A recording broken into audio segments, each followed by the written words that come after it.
नमस्कार दोस्तों, एक बार फिर से स्वागत है आपका एक और नए लाइव सेशन में। कैसे हैं आप? एक बार फिर से आप सबका हार्दिक स्वागत, अभिनंदन, जय श्री राम, राधे राधे। चर्चा करेंगे आज के सेशन में रिवीजन क्लास के अंदर दिल्ली सल्तनत की चर्चा आज करने वाले हैं।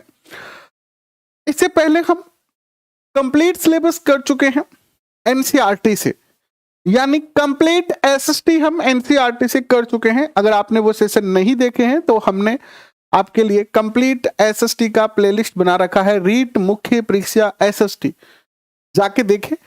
कंप्लीट सिलेबस वहां पर करवाया हुआ है। वो जो पाठ्यक्रम हमने पूर्ण करवाया आपको एसएसटी का, वो करवाया एनसीईआरटी के माध्यम से। अब हम एनसीईआरटी के बाहर के डाटा को एनालाइज कर रहे हैं, और ये जो कोर्स है, जैसा कि यहाँ पे लिखा है, रिवीजन क्लास है। ये रिवीजन क्लास शुरू करी है हमने, और ये आज 7वां सेशन है रिवीजन क्लास का। और आज चर्चा करेंगे हम दिल्ली सल्तनत एवं मुगल साम्राज्य की। तो आइए करते हैं शुरुआत आज के सेशन की। कुलदीप बिश्नोई, सर्जन, कैसे हैं आप?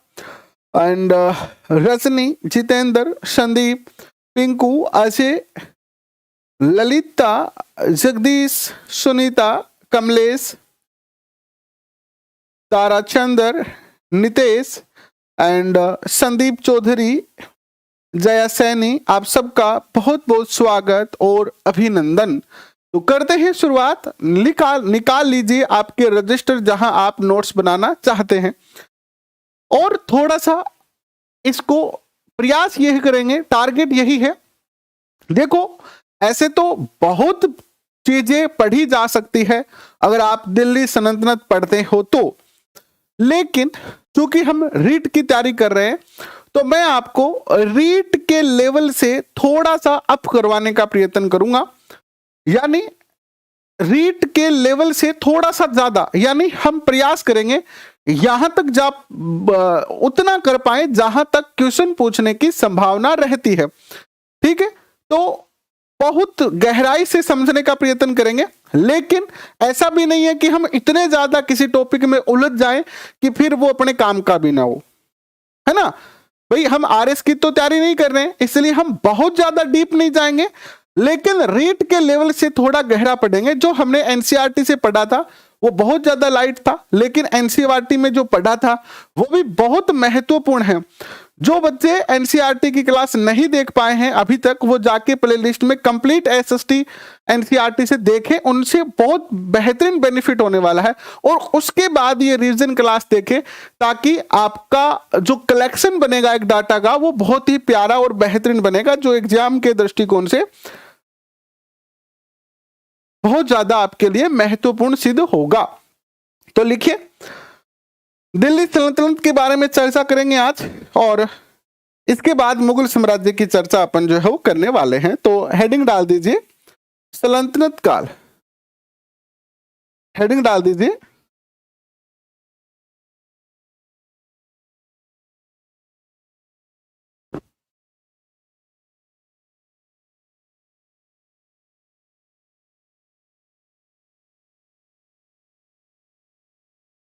अगर सल्तनत काल की चर्चा करते हैं तो कहां से इसकी शुरुआत होती है, कैसे इसकी शुरुआत होती है, इन पे थोड़ा सा विस्तार से चर्चा करेंगे। देखिए, अगर आप इतिहास, वैसे तो बहुत अच्छे से आप इतिहास को जानते हो, बहुत बार पढ़ चुके हैं ये टॉपिक आप, क्योंकि आप भिन्न भिन्न एग्जाम की तैयारी करते हैं, और उन भिन्न भिन्न एग्जाम की तैयारी करते समय आप इन सारे टॉपिकों को, है ना, कई बार पढ़ चुके होंगे। लेकिन फिर भी मैं चूंकि ये टॉपिक आपको फिर से रिवाइज करवा रहा हूं, तो एक बार थोड़ा सा इसका इतिहास भी बता देता हूं। आप सब जानते हैं कि इससे पहले हम वैदिक काल पढ़े, फिर उधर वैदिक काल पढ़े, फिर हमने जो है वो मौर्य काल पढ़ा। मौर्य काल के बाद जो है भारत के अंदर जो है वो गुप्त काल आता है, हर्षवर्धन का काल आता है। हर्षवर्धन वो अंतिम हिंदू शासक थे जिन्होंने पूरे भारत को एक सूत्र में बांधे रखा। लेकिन जैसे ही हर्षवर्धन की मृत्यु होती है, इसके बाद छोटे छोटे जो शासक थे, जैसे घर में दादाजी जो होते हैं, वो जब तक जिंदा रहते हैं घर को एक सूत्र में बांधे रखते हैं, लेकिन जैसे ही दादाजी की मृत्यु होती है, जितने भी भाई होते हैं, 2 4 5, वो सब अलग अलग हो जाते हैं। होते हैं कि नहीं होते हैं? ऐसा ही हमारे भारत में हुआ। हर्षवर्धन के मृत्यु के बाद भारत जो है वो, भारत एक कोई बड़ी सत्ता नहीं रही, ठीक है। और जो राज्य थे अब स्वतंत्र होने लगे, और छोटे छोटे जैसे राजस्थान में राजपूत शासक हो गए, है ना, कहीं अलग अलग शासकों ने अपने अपने क्षेत्रों पर अपना स्वतंत्र नियंत्रण जो है वो स्थापित करने प्रारंभ कर दिए। और ये एक ऐसी स्थिति क्रिएट हो जाती है जिसमें कोई केंद्रीय शक्ति नहीं रही, कोई केंद्रीय शक्ति नहीं रही। तो राजनीतिक दृष्टिकोण से देखें तो भारत एक तरीके से ऐसी स्थिति में था जहां पर कोई मुखिया नहीं था, और सब पूरा देश अलग अलग पार्टों में डिवाइड हो चुका था। और ऐसी कंडीशन में किसी भी विदेशी के आक्रमण का यह सबसे बेहतरीन मौका होता है। यानी कोई भी दुश्मन तो यही चाहेगा ना कि कोई देश अगर कमजोर स्थिति में है राजनीतिक दृष्टिकोण से, तो उस पर आक्रमण किया जाए। और हर्षवर्धन की मृत्यु के बाद कुछ ऐसी ही स्थितियां जो है वो बनने जा रही है।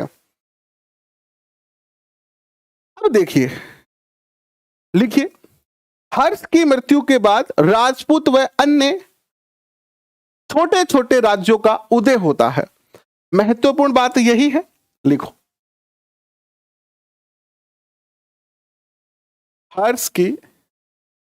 हर्षवर्धन की मृत्यु के बाद राजपूत और अन्य राजवंशों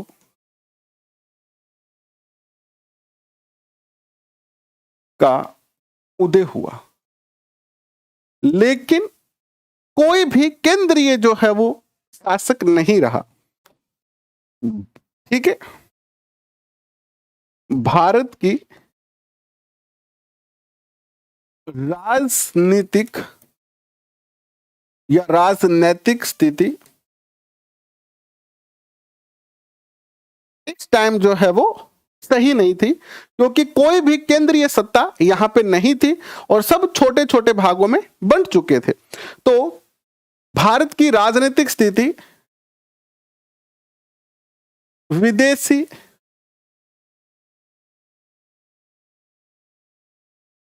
आक्रमण के अनुकूल हो गई।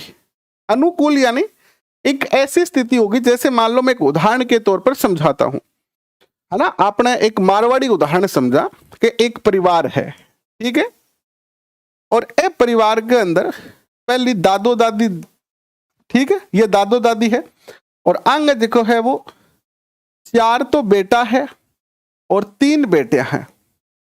सबको ब्याह कर दियो। जब तक दादो दादी जिंदा थे वो, तब तक के सारे लोग, चारों बेटे, इनकी बहुएं, इनके पोते सब एक साथ रहते थे। बेटियां अपने ससुराल चली गई। दादाजी की मृत्यु हो गई। दादाजी की मृत्यु होने के बाद और बेटों ने जो है वो अलग रहने का निर्णय लिया, और यहां पर परिवार जो है वो, ये जो परिवार पहले इतना बड़ा घर था, अब वो छोटे छोटे हिस्सों में जो है वो डिवाइड हो गया। ये मेरा है, ये मेरा है, ये मेरा है, और ये इसका है। पहले इस घर का एक ही रखवाला था। कौन थे? दादा दादी थे। पूरे घर पर नियंत्रण था इनका। घर के किसी भी पार्ट पर अगर कोई भी हमला होता तो दादा दादी उसकी रक्षा करते थे। लेकिन चूंकि अब ये घर कई पार्टों में डिवाइड हो गया, और यहां पर अड़ोसी पड़ोसियों को पता चल गया है कि अब इनके घर में कोई मुखिया नहीं है, तो पड़ोस की लुगाई आवेगी, अरे घर में बहुआ ने सिखा जाएगी, पति पत्नी का झगड़ा कराओगी, आपस में भाइयों को बेर बंधा देगी। ऐसा होता है हमारे जनरल समाज में। जहां अपने मारवाड़ी में कहावत है, घर टूट्यो जद रावण मरियो। मारवाड़ी में कहावत है नहीं, घर टूट्यो जदी तो रावण मरियो। अगर विभीषण रावण को धोखा नहीं देता और रावण के साथ रहता, तो शायद भगवान रामचंद्र जी उनको नहीं मार पाते, क्योंकि वह जो राज था अमृत वाला, वो विभीषण को पता था। और विभीषण ने जब अपने भाई को दगा दिया तब जाकर रावण की मृत्यु हुई। मारवाड़ी में बहुत पुरानी कहावत है कि जब घर टूट्यो या घर फूट्यो जब रावण मरियो, ए तरीके की कहावत है। तो ठीक ऐसी ही स्थिति भारत की हो गई थी। यहां पर कोई भी केंद्रीय शक्ति रही नहीं और सारे भारत में छोटे छोटे राज्य जो है वो उभरने लगे। ऐसी स्थिति जो है वो किसी भी विदेशी आक्रमण के लिए बहुत ज्यादा अनुकूल होती है और ऐसी ही स्थिति का जो है वो कोई भी दूसरा पड़ोसी देश है वो इंतजार करता है। लेकिन कैसे विदेशी आक्रमण हुआ इसको समझने का प्रयत्न करते हैं। हम मध्यकाल में आ गए हैं, प्राचीन काल हमने पूरा कर दिया है। अब देखिए यहां पर क्या होता है, सबसे पहले भारत पर कौन आक्रमण करता है? तो यह क्वेश्चन पूछा जा सकता है, भारत पर जो अरब आक्रमण या विदेशी आक्रमण जो हुए या भारत पर जो मुस्लिम आक्रमण हुए हैं उनमें सबसे पहले आक्रमण किया किसने? सबसे पहले जो आक्रमण हुए वो अरब आक्रमण हुए। अरब आक्रमण यानी सबसे पहले अरब के मुस्लिमों ने भारत पर आक्रमण किए।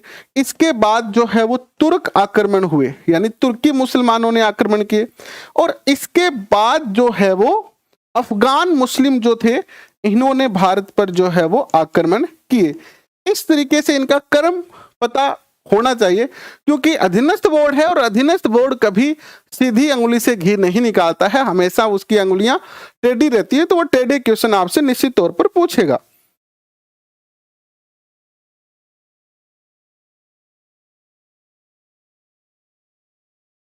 अब मैं आपको एक क्वेश्चन पूछता हूं, चूंकि आप पहले भी ये सारे टॉपिक पढ़ चुके हैं, तो मुझे आप एक क्वेश्चन का उत्तर दीजिए कि ऐसा कौन सा शासक था सल्तनत काल में जो महिलाओं के वस्त्र पहनकर शासन किया करता था। इंटरेस्टिंग क्वेश्चन है और अधीनस्थ बोर्ड ऐसे क्वेश्चन पूछता है। ऐसा कौन सा शासक था जो महिलाओं के वस्त्र पहनकर शासन किया करता था और ऐसी कौन सी शासिका थी जो पुरुषों के वस्त्र पहनकर शासन किया करती थी? जल्दी से कमेंट में बताओ।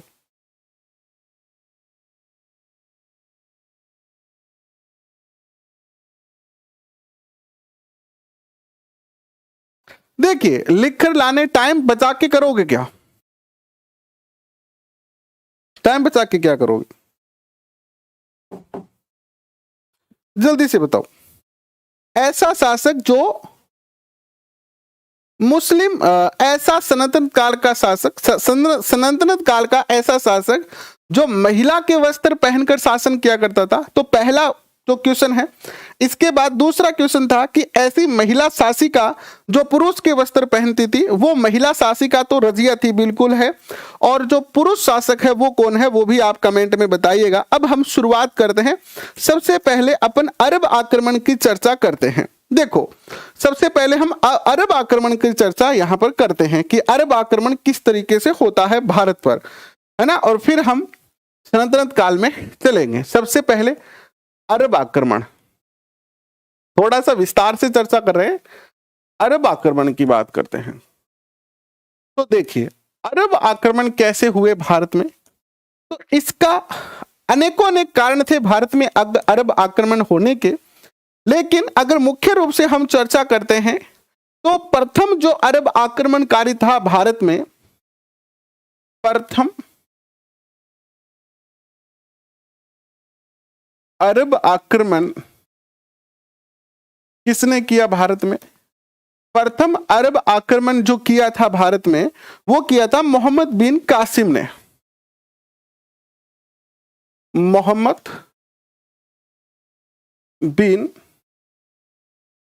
कासिम ने यह आक्रमण किया। अब मोहम्मद बिन कासिम को क्या पड़ी थी भाई भारत पर आक्रमण करने की? इसके पीछे की एक छोटी सी स्टोरी है और अन्य कारण फिर मैं आपसे चर्चा करूंगा। होता क्या है, इसके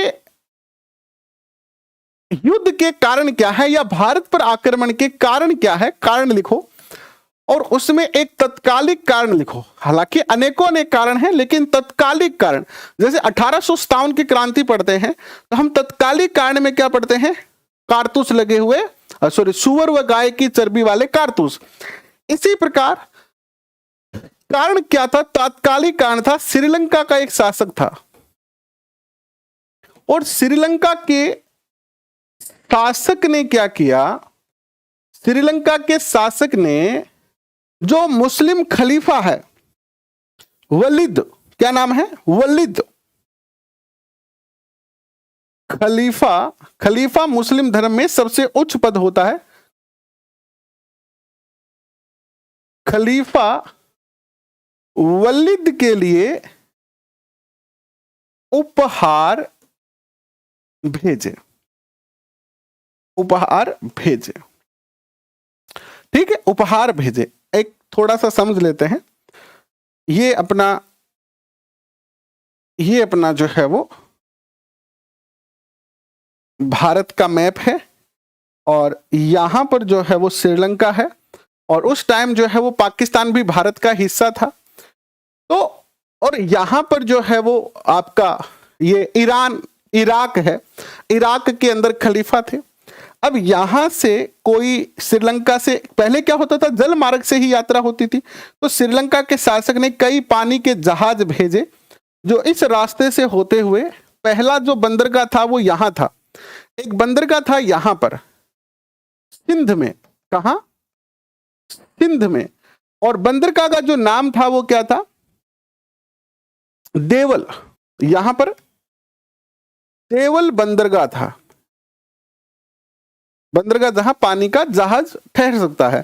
क्योंकि कई महीनों की यात्राएं होती थी तो श्रीलंका से सुंदर सुंदर कन्याएं यानी दासियां प्लस बहुत सारे सोने चांदी के आभूषण और तरह तरह की चीजें जो है वो श्रीलंका के शासक ने खलीफा को भेंट करने के लिए भेजी। और ये जहाज जो है वो विश्राम के लिए यहां रुकता है देवल बंदरगाह पर। और यहां देवल बंदरगाह के आसपास जो थे वो बहुत सारे समुद्री लुटेरे रहते थे। आपने बहुत सारी हॉलीवुड मूवी देखी है जिसमें समुद्री लुटेरे देखते थे। तो इन समुद्री लुटेरों ने क्या किया, इनकी जो पानी की जहाज थी, जो बेड़ा इनका चल रहा था, बहुत सारे गिफ्ट और लोगों को लेके जा रहा था, जो श्रीलंका के शासक ने कहां भेजा था? यहां के खलीफा के पास भेजा था। उसको उन्होंने लूट लिया। इन्होंने लूटा, समुद्री लुटेरों ने लूट लिया। अब ये जो सिंध प्रांत है उस टाइम भारत का ही भाग था और यहां के जो शासक थे वो कौन थे?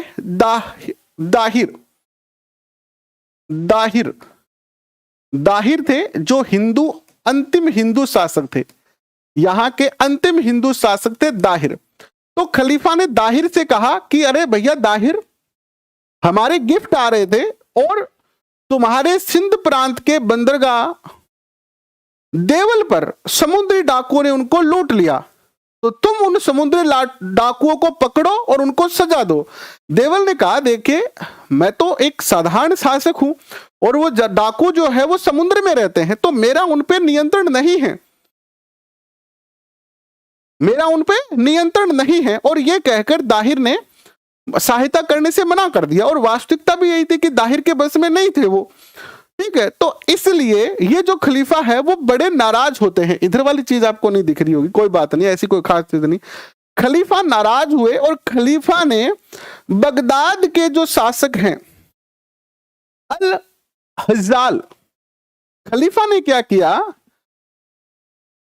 बगदाद इराक की राजधानी है ना? बगदाद ईरान की राजधानी। बगदाद के शासक जो कि मुस्लिम शासक है, बगदाद के मुस्लिम शासक क्या नाम है? अल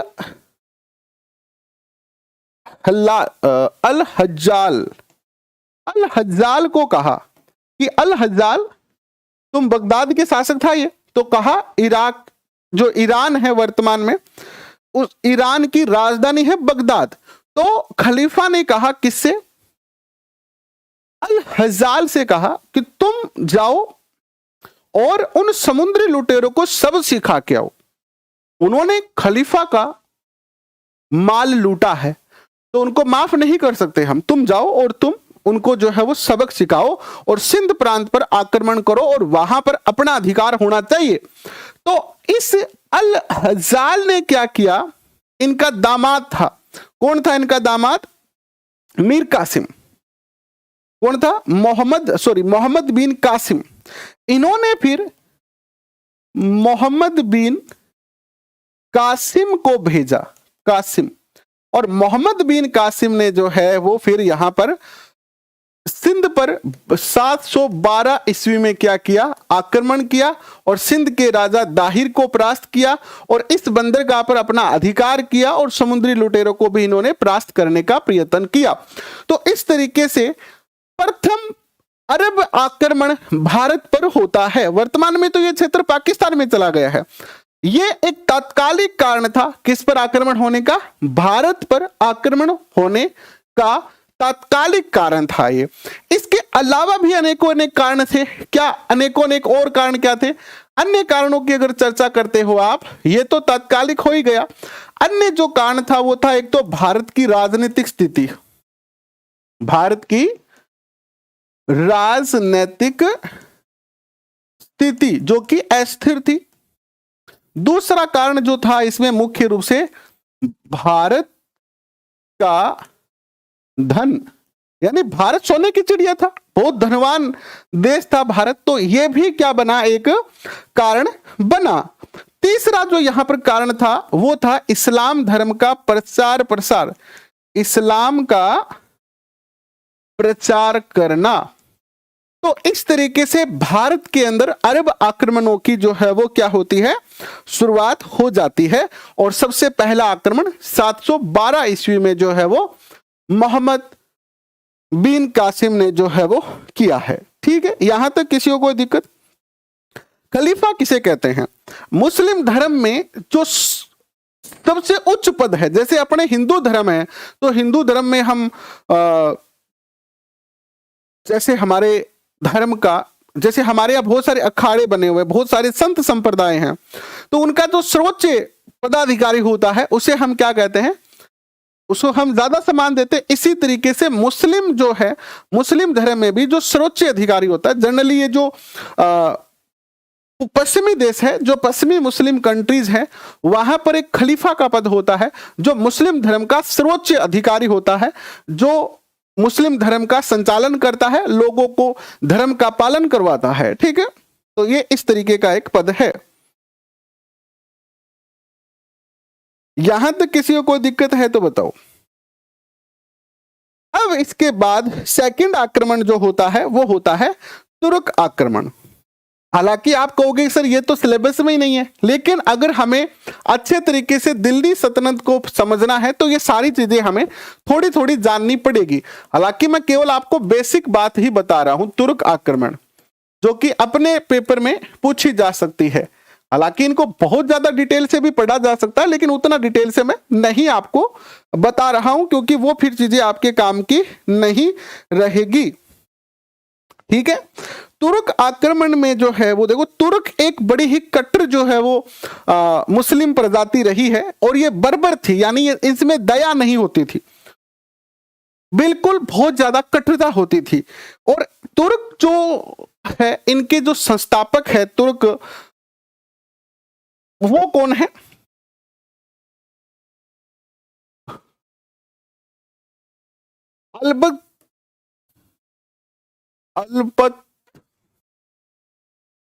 अल्पतगीन। अल्पतगीन जो है वो तुर्कों के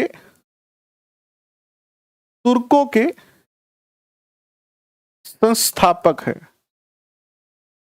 ठीक है, और भारत पर आक्रमण किसने किया?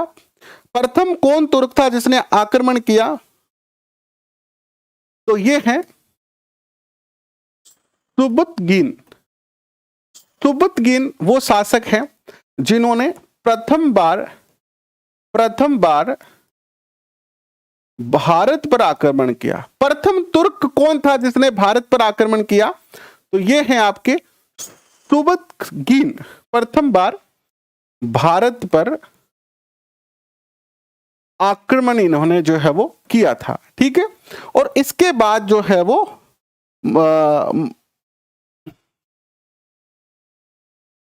मोहम्मद गजनवी, इसके बाद मोहम्मद महमूद गजनवी, महमूद गजनवी, इन्होंने भी भारत पर अनेकों अनेक आक्रमण जो है वो किए। लेकिन प्रथम पूछे तो आप बताओगे सुबतगीन, ठीक है। महमूद गजनवी जो थे वो ऐसे प्रथम मुस्लिम आक्रांता थे, या ऐसे मुस्लिम प्रथम ऐसे शासक थे जिन्होंने अपने आप को सुल्तान की उपाधि दी। क्या दी? सुल्तान की उपाधि दी थी। इसके अलावा किसी भी मुस्लिम जो शासक है इसने अपने आप को सुल्तान की उपाधि जो है वो नहीं दी है। एक बात और लिखना भूल गए यहां पर हम, क्या लिखना भूल गए हम? पहली बार भारत में जजिया कर मोहम्मद बिन कासिम ने ही लगाया था, ठीक है। प्रथम बार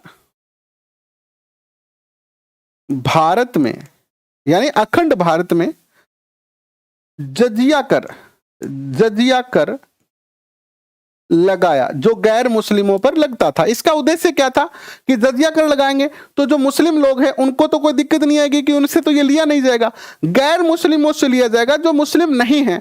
इसलिए लोग क्या होंगे, इस जजिया कर से बचने के लिए मुस्लिम धर्म को अपनाएंगे, ये इनका टारगेट था। तो प्रथम बार भारत में जजिया कर किसने लगाया? तो वो लगाया था मोहम्मद बिन कासिम ने लगाया था। ये बात भी आप जो है वो नोट कर लीजिएगा, ये क्वेश्चन अच्छा है जो पूछा जा सकता है। अब बात करते हैं हम तुर्क आक्रमण की। तो प्रथम मुस्लिम सुल्तान जिसने प्रथम मुस्लिम शासक जिसने सुल्तान की उपाधि धारण की थी मोहम्मद महमूद गजनवी। प्रथम मुस्लिम शासक जिसने सुल्तान की उपाधि धारण की। इससे पहले किसी भी मुस्लिम शासक ने यह उपाधि जो है वो धारण नहीं की थी। कौन सी उपाधि? सुल्तान की उपाधि। अब इसने महमूद गजनवी ने जो है वो खलीफा के समक्ष शपथ ली, खलीफा के समक्ष शपथ ली कि वो हर वर्ष भारत पर आक्रमण करेगा, भारत पर आक्रमण करेगा। इस मुस्लिम शासक ने खलीफा के समक्ष शपथ ली कि वो हर वर्ष भारत पर आक्रमण करेगा, यानी भारत में वो लूट मचाने आएगा। तो ये कौन थे? महमूद गजनवी था, जिसने खलीफा के समक्ष ये वादा किया कि मैं हर साल भारत पर आक्रमण करूंगा। इसने टोटल भारत पर जो है वो 17 बार आक्रमण किए, 17 बार आक्रमण किए। अब मुझे यह बताओ, एक बहुत ही इंटरेस्टिंग क्वेश्चन मैं आपसे पूछना चाहता हूं। इन 17 आक्रमण अलग अलग क्षेत्रों पर किए, लेकिन मैं इनको नहीं पढ़ाऊंगा आपको, मैं आपको एक ही आक्रमण पढ़ाऊंगा। 1009 यानी ये आक्रमण जो शुरू हुए थे वो कब से हुए थे? 1000 ईस्वी से लेकर 1000 ईस्वी से लेकर और 1027 ईस्वी तक, 1027 ईस्वी तक ये जो है वो आक्रमण होते हैं। और इसी बीच 1009 ईस्वी में इसने राजस्थान के एक क्षेत्र पर आक्रमण किया था। अब क्वेश्चन वो पूछा जाएगा आपसे कि महमूद गजनवी ने भारत पर 17 बार आक्रमण किए थे, तो उसने राजस्थान के किस शहर पर आक्रमण किया था? ये आप कमेंट में बताओ, राजस्थान के किस शहर पर आक्रमण किया था? 1009 ईस्वी में इसने नारायणपुर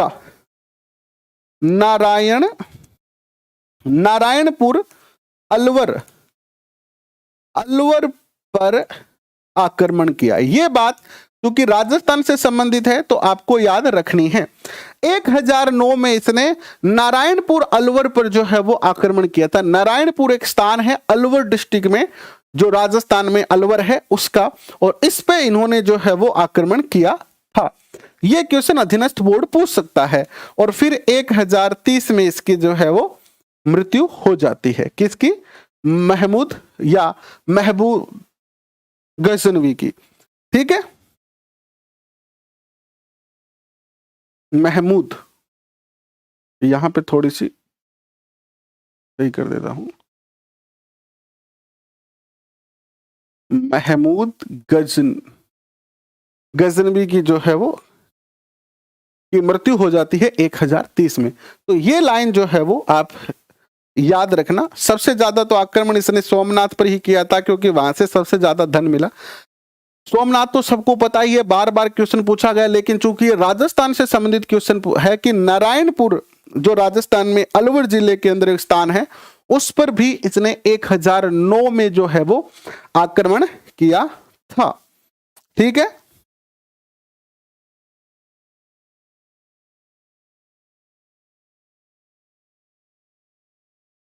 अब यह भी क्वेश्चन पूछा जा सकता है कि प्रथम आक्रमण इसने किस पर किया। तो प्रथम आक्रमण इन्होंने बेहिंद पर किया। किस पर किया? बेहिंद पर किया। और अंतिम आक्रमण इसने जाटों के खिलाफ किया था। ठीक है, जाटों के विरुद्ध इसने अंतिम आक्रमण किया था। और इसी बीच जो है वो इसने कश्मीर से लेकर कन्याकुमारी तक अनेकों अनेक स्थान पर किया है। तो राजस्थान का जो मुख्य स्थान है वो है नारायणपुर। ठीक है, अब लिखो आगे। तीसरा जो आक्रमण होता है वो किसका होता है? तीसरा जो आक्रमण होता है वो होता है आपका मोहम्मद गोरी का। ठीक है, मोहम्मद गोरी, हमने पढ़ा था ना यहां पर कि तीन आक्रमण, तीन जो मुस्लिम है, अरब, तुर्क और अफगान। अब अफगान में मोहम्मद गोरी ने जो है भारत पर आक्रमण किए। गोरी, मोहम्मद गोरी के आक्रमण।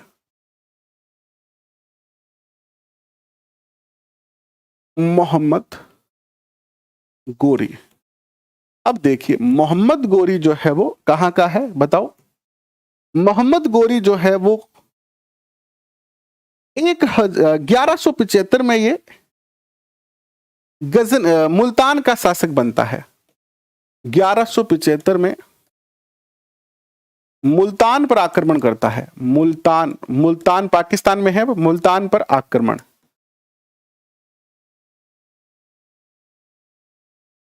ठीक है, इसके बाद 1178 ईस्वी में ये जो है वो गुजरात पर आक्रमण करता है। गुजरात पर आक्रमण।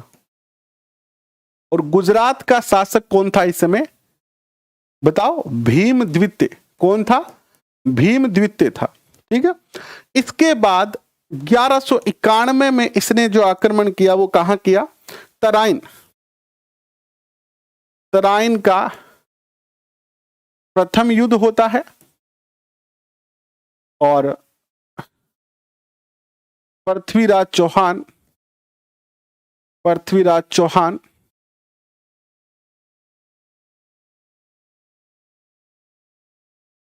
पृथ्वीराज और गोरी के मध्य होता है, जिसमें गोरी जो है वो हार जाता है। ठीक है, और भाग जाता है। हार जाता है और भाग जाता है। इसके बाद 1192 ईस्वी में तराइन का द्वितीय युद्ध होता है और यह भी पृथ्वीराज चौहान और गोरी के मध्य होता है। गोरी जीत जाता है और यहीं आगे और अभियान करने लगता है। इसके इस समय एक क्वेश्चन बन सकता है यहां से कि तराइन के द्वितीय युद्ध के समय दिल्ली का जो शासक था वो कौन था? तो इस युद्ध के समय, इस समय दिल्ली का शासक कौन था? ये एक अच्छा क्वेश्चन है। तराइन के द्वितीय युद्ध के समय दिल्ली का शासक था गोविंद तृतीय। कौन था?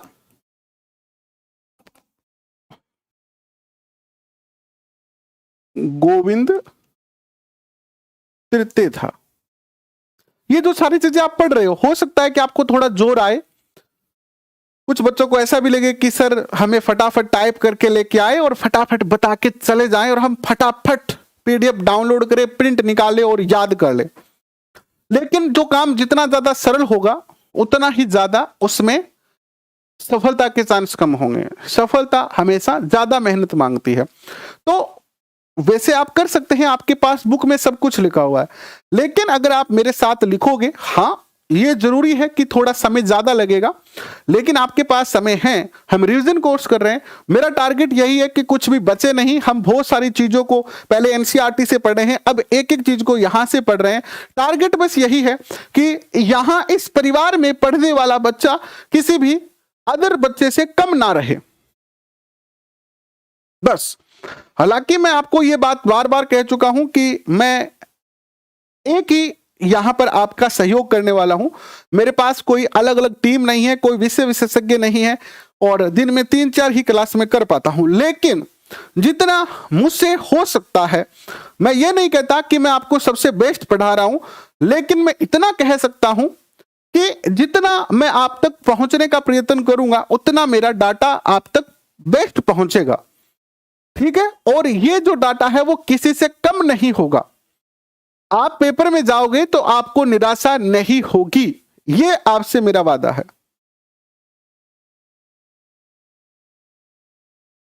जितना भी आपको करवाऊंगा बेस्टम बेस्ट ही करवाऊंगा। हाँ, अकेला देखो एक व्यक्ति, मैं ये कतई नहीं कहता हूं कि एक व्यक्ति सभी विषय बहुत अच्छे पढ़ा सकता है, लेकिन जितना मैं आपको पढ़ा रहा हूं वो चीजें मैं बार बार पढ़ चुका हूं। और ये सारी चीजें ऐसी है क्योंकि मैं रीट 2011 से लेकर अब तक हमेशा ही तैयारी करता रहा हूं। और राजस्थान जीके तो मेरा, क्योंकि मैं आर्ट से हूं तो ये तो मेरा पार्ट रहा है, हिस्ट्री मेरा पार्ट रहा है पढ़ाई का, तो इसमें मुझे कोई दिक्कत नहीं है। बाकी मैं जो विषय मुझे बिल्कुल पता नहीं है मैं उसमें हाथ डालता भी नहीं हूं, लेकिन जितना मैं आपको करवा रहा हूं उतना आपको बेस्ट ही करवाऊंगा। जब मुझे लगेगा कि मैं नहीं करा पा रहा हूं मैं क्लासें बंद कर दूंगा। तो आप जो पढ़ रहे हैं वो बेस्टम बेस्ट ही पढ़ रहे हैं। हाँ, हो सकता है कि आप जैसे बड़ी कोचिंग में जाते, अदर सब्जेक्ट के विषय विशेषज्ञ से पढ़ते तो वो आपको और बेहतर करवा देते, ये भी मैं मानता हूं। लेकिन फिर भी मेरी जितनी क्षमता है उन क्षमताओं तक जाके मैं आपको करवाऊंगा और आपको पेपर में निराश नहीं होने दूंगा। बाकी आप कोचिंगों में पढ़ ही रहे हैं, अगर आपको कुछ कमी लगे तो आप बिल्कुल निसंकोच होकर कमेंट में लिखा करो, बताया करो कि सर ये चीज भी और करवाई जा सकती है, हमें ऐसे पढ़ाया जा रहा है। और कुछ चीज आपको अच्छी लगे तो आप उसको भी एक्सप्लेन कर सकते हो कि ये चीज हमने पहली बार पढ़ी है या चीज हमने नहीं पढ़ी है।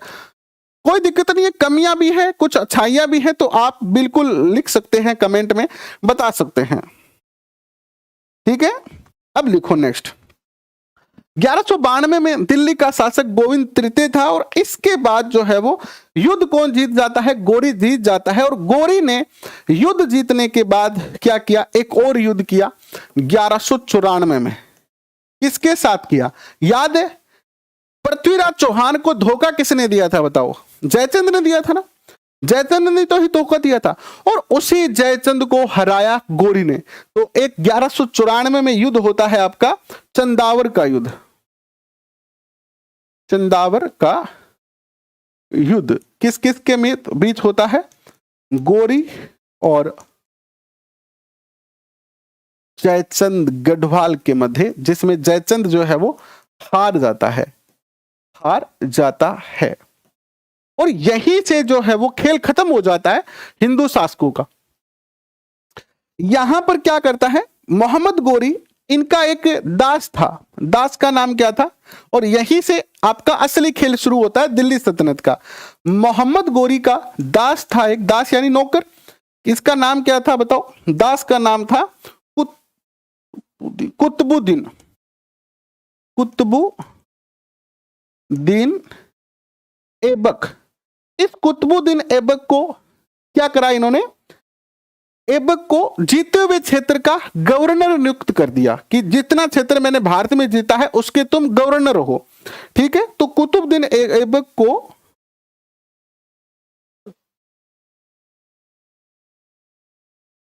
गवर्नर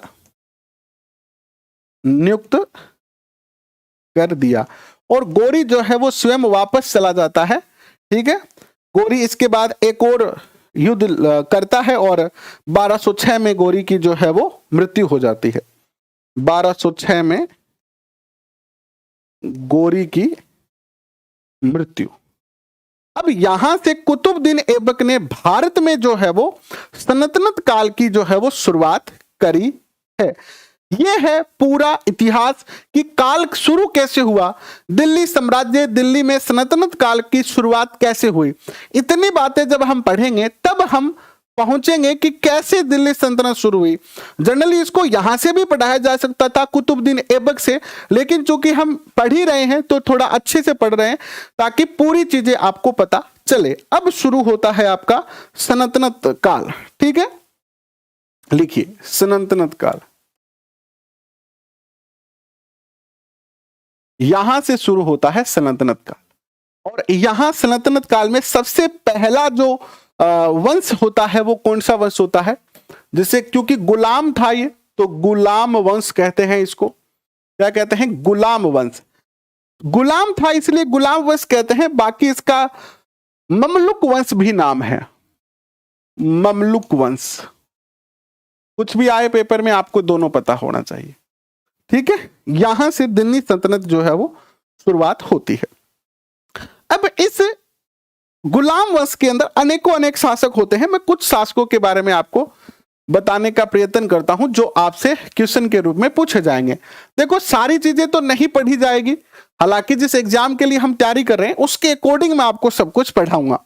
ठीक है, नहीं आप क्लास चाहे किसी की लीजिए, मैं ये नहीं कहता, मैं कभी आपको ये कहा ही नहीं कि आप मेरी ही क्लास लीजिए।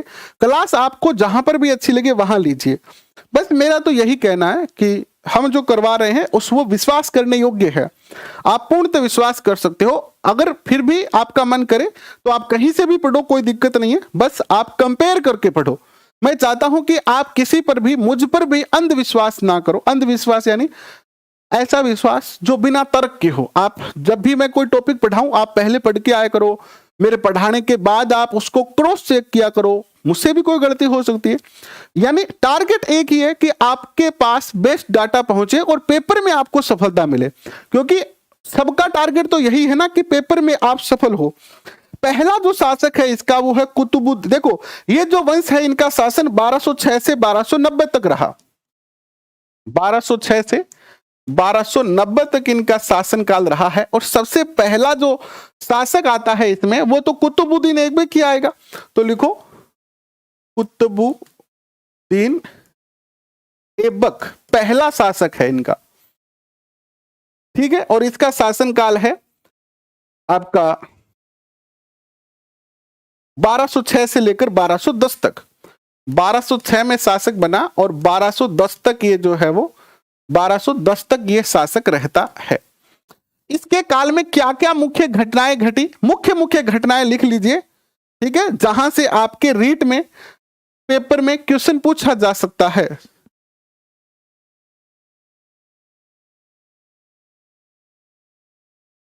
देखिए इनके काल की प्रमुख घटनाएं क्या क्या हैं, लिखिएगा। ऐबक जो शब्द है उसका अर्थ पूछा जा सकता है आपसे कि ऐबक शब्द का क्या अर्थ है। तो ऐबक का अर्थ होता है चंद्रमा का स्वामी। पहली बात लिखो, ऐबक, ऐबक का अर्थ क्या होता है, चंद्रमा का स्वामी। पूछा जा सकता है, सीधा क्वेश्चन है, ऐबक शब्द का अर्थ बताओ, पूछा जा सकता है। इसके बाद लिखो आप, इसने, क्योंकि एक गुलाम था, ऐबक अपने आप को गुलाम समझता था, तो इसने क्या किया, इसने अपने नाम के सिक्के नहीं चलाए, सिक्के नहीं चलाए, क्योंकि अपने आप को गुलाम ही समझता था। इसने अपने नाम से खुतबा जारी नहीं किया, अपने नाम से खुतबा जारी नहीं किया। क्यों? क्योंकि अपने आप को गुलाम सोचता था, गुलाम समझता था। हालांकि ये शासक बन गया था लेकिन फिर भी अपने आप को गुलाम समझता था। अब इसको गुलामी से मुक्ति किसने दिलाई? क्वेश्चन पूछा जाएगा, गुलाम वंश को किसने गुलामी से मुक्त किया? तो मोहम्मद जो गोरी था उसका उसी के वंशज में एक शासक हुआ है, उनका शायद बेटा है ग्यासुद्दीन। 1208 में 1208 में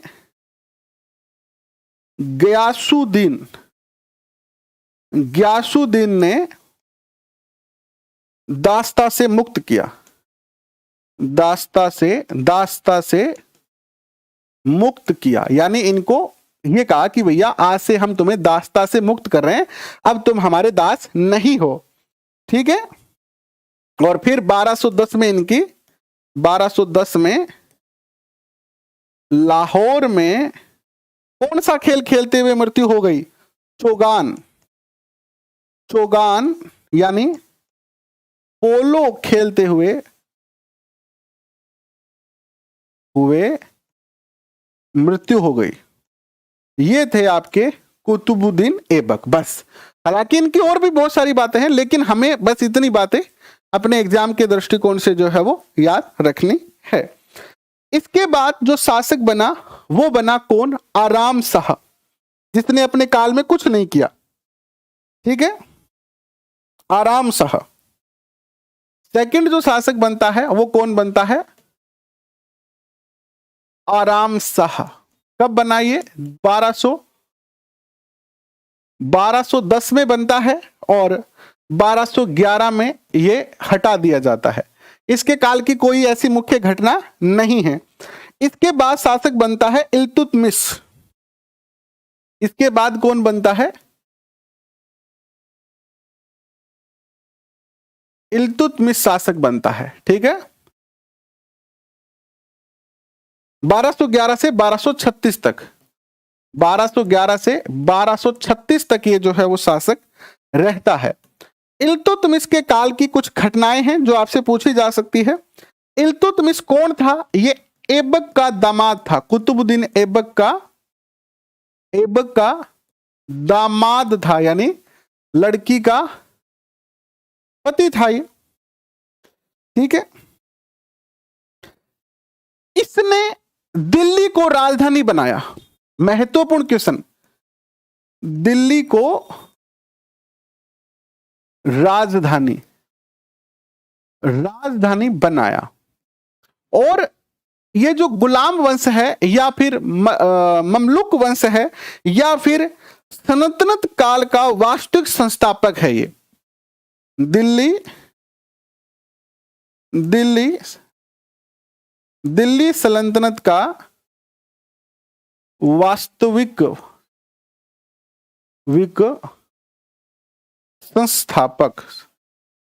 वास्तविक संस्थापक जो है वो कौन है? इल्तुतमिश है। और इसने क्या किया? इसने इक्ता व्यवस्था की, है ना, इक्ता व्यवस्था की शुरुआत की इसने। इक्ता व्यवस्था क्या है? काम के बदले भूमि, यानी आप अगर काम करोगे राजा के दरबार में तो आपको भूमि दी जाएगी, जगह दी जाएगी जिस पर आप खेती कर सकते हो। तो काम के बदले भूमि यानी इक्ता व्यवस्था इसने शुरू की। इसने जो है वो चांदी और तांबे के सिक्के चलाए। चांदी के जो सिक्के हैं उन्हें क्या कहा गया? चांदी के सिक्के को टंका कहा गया, टंका। और तांबे के जो सिक्के चलाए इसने, तांबे के सिक्के चलाए इसने, इन्हें जो है वो क्या कहा गया? जितल। ये दो इसने सिक्के चलाए, ठीक है। ये पूछे जा सकते हैं टंका और जितल का संबंध किस शासक से है, तो आप आसानी से बता सकते हैं। तराइन का तीसरा युद्ध इनके काल में हुआ। तराइन का तीसरा युद्ध कब? 1216 में, ठीक है। और इसके बाद जो है इनकी मृत्यु हो जाती है 1236 में।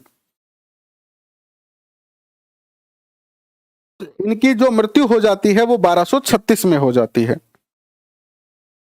कहां लिखूं? 1236 में मृत्यु हो जाती है। इल्तुतमिश की मृत्यु के बाद अगला जो शासक बनता है वो बनता है रुकनुद्दीन फिरोज। कौन बनता है? रुकनुद्दीन फिरोज बनता है। नेक्स्ट जो शासक बनता है वो कौन बनता है? रुकनुद्दीन फिरोज। इसको ऊपर लिखता हूं, रुकनुद्दीन फिरोज। ये शासक कब बनता है? 1236 में बनता है। कब बना ये शासक? 1236 में बना। ये आलसी था, शराबी भी था, आलसी, आलसी, कोई काम का नहीं था, सीधी सीधी बात ये है। और इसके बाद क्योंकि ये योग्य शासक नहीं था तो जो जनता थी, जनता ने रजिया सुल्तान को अपना शासक नियुक्त कर दिया। तो इसके बाद शासक बनती है रजिया सुल्तान। रजिया सुल्तान कब बनी? 1236 में शासक बनती है और 1240 तक शासक रहती है। यह पहली बार हुआ कि किसी मुस्लिम महिला ने बुर्का का त्याग करके और शासन की बागडोर अपने हाथ में संभाली। और ये जब दरबार में जाती थी, जनरली सारी मुस्लिम महिलाएं बुर्का पहनती थी। देखो, आराम की जिंदगी जीना और समस्याओं की जिंदगी जीने में कितना अंतर है। जो आराम से जिंदगी जिया, आपको पता है कुतुबुद्दीन ऐबक की पत्नी का नाम? कुतुबुद्दीन ऐबक की पत्नी का नाम आपको पता है? आराम शाह की पत्नी का नाम, इल्तुतमिश की पत्नी का नाम, रुकनुद्दीन फिरोज की पत्नी का नाम, कोई बेटी का नाम, किसी का नाम पता? इतिहास में लिखा ही नहीं। क्यों नहीं लिखा? क्योंकि उन्होंने आराम की जिंदगी जी, बुर्का पहनती और जो दरबार, वो जो अपना ये क्या होता है, हमाम, जहां रानियां रहती है, वहां पर अपनी बेटी चिल करती। आराम की जिंदगी यही है। लेकिन मुसीबत किसने ली? चाहती तो रजिया सुल्तान भी आराम से बैठी रहती।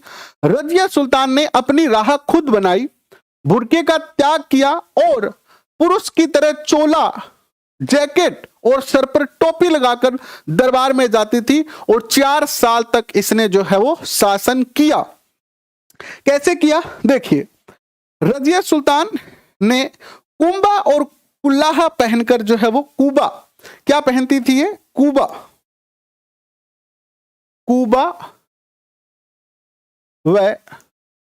व कुल्लाहा पहनकर शासन किया। कुल्लाह पहनकर शासन किया। कुबा और कुल्लाहा क्या होता है? कुर्ता और टोपी, पुरुषों के समान कुर्ता और टोपी पहनकर शासन किया। इसका एक प्रेमी था याकुत, जो एक फ्रांसीसी था, याकुत इसका कौन था? प्रेमी था। लेकिन हुआ क्या? प्रेमी से ये प्रेम तो करती थी लेकिन विवाह नहीं कर पाई। विवाह किससे हुआ? अल्तुनिया ने इन पर आक्रमण कर दिया। अल्तुनिया का आक्रमण, अल्तुनिया नामक एक मुस्लिम ही है जिसने इन पर आक्रमण कर दिया और आक्रमण में रजिया सुल्तान हार गई। तो इसने एक और चाल चली। इसने कहा कोई बात नहीं, हार गई तो क्या है, मैं तुमसे विवाह कर लूंगी। और अल्तुनिया से विवाह कर लिया और फिर शासक बन गई। लेकिन बाद में कैथल, हरियाणा में इनकी मृत्यु हो जाती है। कैथल हरियाणा में मृत्यु। कुछ लुटेरों ने इन पर आक्रमण किया और इनकी कैथल हरियाणा में जो है वो मृत्यु हो जाती है। ये 4 वर्ष रहे इनके शासन के। ठीक है,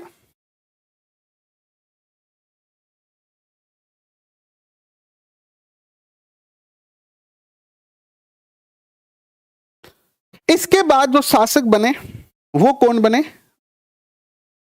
बरहाम शाह। कौन बने? बरहाम शाह। बहराम शाह नेक्स्ट जो शासक हैं इसके, बहराम शाह। कोई महत्वपूर्ण उपलब्धि नहीं है बहराम शाह की। शासक बने 40 और 42 तक रहे, 1240 टू 42 तक। क्या इन्होंने किया? इन्होंने जो है वो कुछ बेहतरीन नहीं किया। इसके बाद नासिरुद्दीन महमूद शासक बने, इसके बाद बलबन शासक बने। बलबन ने लोहा और रक्त की नीति अपनाई, ठीक है। इसके बाद केकुबाद शासक बने। थोड़ा सा आगे जाना ही पड़ेगा, मैं चाहता था कि इसी पेज पर हो जाए, लेकिन थोड़ा सा आगे जाना पड़ेगा।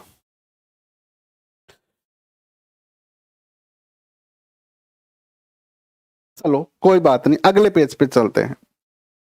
देखो नेक्स्ट जो शासक थे वो कौन थे? बहराम शाह। बहराम शाह के बाद नासिरुद्दीन मोहम्मद, वजह से हो। इसके बाद नासिरुद्दीन मोहम्मद। नासिरुद्दीन मोहम्मद ये भी गुलाम वंश के ही हैं, ये शासक बनते हैं। सॉरी, नासिरुद्दीन मोहम्मद, नासिरुद्दीन महमूद है, महमूद। 1242 में ये जो है वो शासक बनते हैं, 1246 में शासक बनते हैं और 1266 तक रहते हैं, 1246 टू 1266 तक। इसके बाद जो शासक बनते हैं बलबन बनते हैं, ठीक है।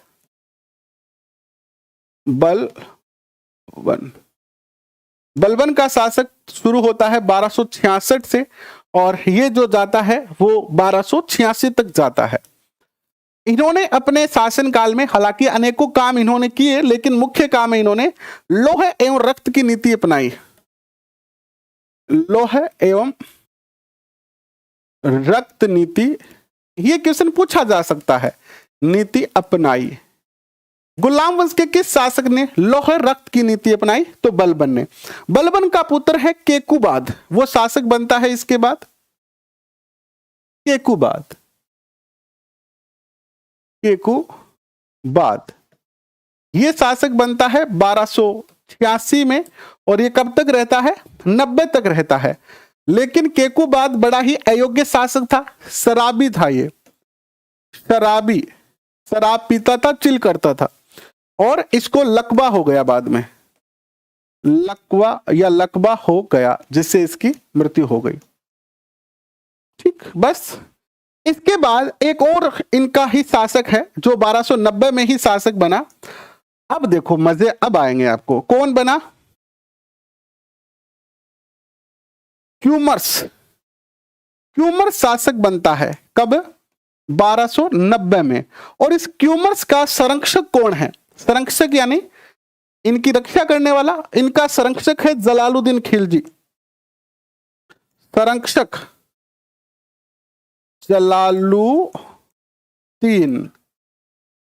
खिलजी। और जलालुद्दीन खिलजी ने क्या किया?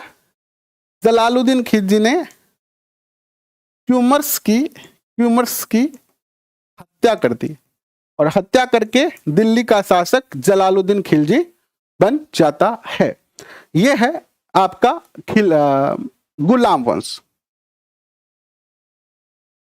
चिल क्या होता है? चिल होता है कुछ ना करना, पड़े रहना। जिस तरीके से कूलर में जनरली गर्मियों में हम कूलर चलाते हैं तो पानी बदलता रहता है, लेकिन अगर आप कूलर नहीं चलाते हैं सर्दियों में और पानी भरा रहता है तो कुछ दिन बाद सड़ने लगता है। ऐसा ही हमारा जीवन है। अगर हम इसमें कुछ नहीं करेंगे, केवल चिल करते रहेंगे, पड़े रहेंगे, सोते रहेंगे, केवल सपने देखते रहेंगे, तो हमारा जीवन भी क्या हो जाएगा? सड़ जाएगा। लगता ऐसा है कि चिल कर रहा है, ये मजे कर रहा है, लेकिन वास्तविकता में हम सड़ते जाते हैं। अगर आप कभी सब्जी लाने गए हो तो देखना, जिस सब्जी को कोई खरीदता नहीं है वो शाम तक गल जाती है और जो सब्जी खरीद के लेके चला जाता है वो यूजफुल रहती है। तो यही संसार है, यही योग्यता है। अगर आप में कोई गुण नहीं है, आपका कोई यूज नहीं है, तो आप सड़ गल जाओगे। इसलिए अपनी योग्यता बढ़ाओ। और योग्यता कैसे बढ़ेगी? पढ़ाई से बढ़ेगी, ज्ञान से बढ़ेगी। भीमराव अंबेडकर ने जब आरक्षण दिया संविधान में एससी एसटी को, तो इन्होंने कहा कि आरक्षण हमें अगर भीमराव अंबेडकर आज होते तो वो आरक्षण समाप्त कर देते। और यही बात इन्होंने आरक्षण देते हुए कही कि मैं आरक्षण दे रहा हूं कुछ समय के लिए, ताकि मेरे समाज के या ऐसे लोग जो कुछ कारणोंवश पीछे रह गए हैं उनको कुछ फायदा मिल जाए और वो जल्दी से आगे आ जाए। लेकिन क्योंकि भारत आजाद हो चुका था और भारत में अब अंग्रेजी मानसिकता वाले राजनेता आ गए थे, चाहे वो कांग्रेस हो या बीजेपी हो, दोनों ने ही ऐसा किया कि उस आरक्षण को हटाया नहीं, उसको वोट बैंक बना के रखा। क्योंकि आरक्षण हटाना इसका अर्थ क्या है? एक विशेष समुदाय को, एससी एसटी ओबीसी को नाराज करना। और ये आरक्षण ने जो सपना देखा था भीमराव अंबेडकर ने कि आरक्षण कुछ समय देंगे, हम 10 साल देंगे, 15 साल या 20 साल देंगे, उसके बाद हटा देंगे, ताकि लोग कमजोर ना हो। कभी कभी अगर हमें ज्यादा संरक्षण मिलता है, घर में मान लो 2 बच्चे हैं और जिस बच्चे को ज्यादा प्यार मिलेगा माता पिता से, वो बच्चा 100% बिगड़ेगा, वो बच्चा 100% संघर्ष नहीं कर पाएगा। और जिस बच्चे को थोड़ा कम प्यार मिलेगा वो संघर्ष ज्यादा करेगा और सफल ज्यादा होगा। अंबेडकर जी को अगर आप पढ़ोगे तो उन्होंने भी यही बात कही थी। लेकिन चूंकि अब तो वोट की राजनीति है और वोट की राजनीति जब आती है ना, तो इसमें भला बुरा नहीं देखा जाता, इसमें केवल अपना स्वार्थ देखा जाता है। तो राजनीतिक पार्टियां अपने स्वार्थ के लिए आज भी एससी एसटी को आगे नहीं आने दे रही है और उनको आरक्षण में इस तरीके से बांध रखा है। आरक्षण जैसे आप पढ़े हो, गुलाम वंश पढ़े हो, हमने पढ़ा ऐबक को, ऐबक दिल्ली का शासक बन गया, गोरी की तो मृत्यु भी हो गई, लेकिन उसके दिमाग में क्या रहा कि मैं गुलाम हूं, मैं गुलाम हूं, मैं गुलाम हूं, ये उसके दिमाग में बैठा रहा। और ठीक आरक्षण भी यही है, आरक्षण हमें ऐसा ही करता है हमारे साथ। भले ही आप इसको एक दृष्टि में सही मानोगे, लेकिन अगर आप भीमराव अंबेडकर जी के दृष्टिकोण से देखते हो तो उन्होंने कभी यह नहीं कहा कि हमेशा आरक्षण होना चाहिए, क्योंकि इससे फिर कमजोरी आएगी। आरक्षण दिया गया था ताकि आप जैसे 2-3 लोग ग्रुप में मेले जा रहे हैं, 5 लोग मेले में जा रहे हैं, 2 लोगों का हाथ छूट गया, वो पीछे रह गए, तो उनको पीछे से आगे लाने का क्या तरीका है? या तो आगे वाले लोग रुक जाएं तो वो पीछे से आपके पास आ जाएंगे, या फिर पीछे वाले लोग थोड़ा तेज भाग लें। भीमराव अंबेडकर जी ने भी यही कहा कि थोड़ा सा इनको आरक्षण देते हैं ताकि ये थोड़ा और मेहनत करे, तेज भाग के और बराबर आ जाए। लेकिन कोई बात नहीं, अब तो चुनाव ही है। अगर वो तो बढ़िया हुआ कि उस टाइम अंग्रेजों का शासन था, उस टाइम भारत में राजनीतिक पार्टियां थी नहीं। अगर भारत में राजनीतिक पार्टियां होती तो कभी भारत आजाद नहीं हो पाता। हो पाता क्या? है ना?